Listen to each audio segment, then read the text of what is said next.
le gouvernement du Mali a déclaré le représentant spécial de la Communauté économique des États de l'Afrique de l'Ouest, CEDEAO, persona non grata et il avait 72 h pour quitter le Mali, a indiqué lundi dernier, 25 octobre 2021, un communiqué du ministère des Affaires étrangères et de la coopération internationale.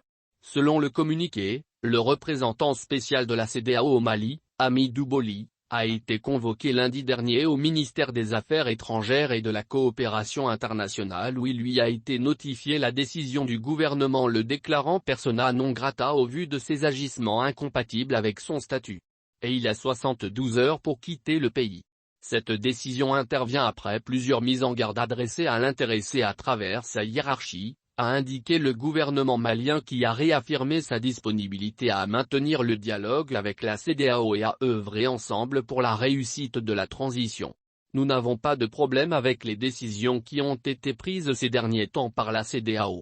Les faits qui lui sont reprochés n'ont rien à avoir avec l'organisation.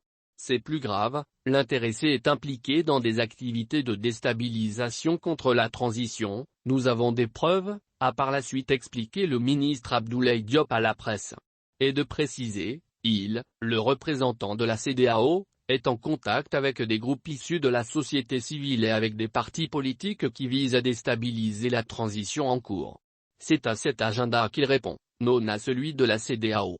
Si telle est la raison, nos autorités ont bien fait. Ce n'est pas parce que nous sommes en crise et que nous avons besoin du soutien des autres pour la résoudre qu'on doit laisser les gens faire ce qu'ils veulent sur notre territoire.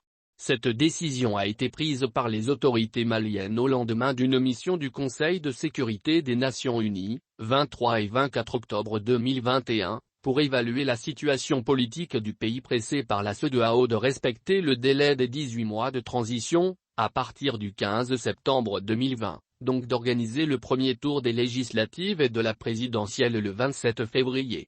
Le président en exercice de la CEDEAO, John Nana Akufo-Addo du Ghana, a d'ailleurs effectué une visite officielle à Bamako le 17 octobre dernier pour discuter avec les autorités maliennes de l'évolution de cette transition.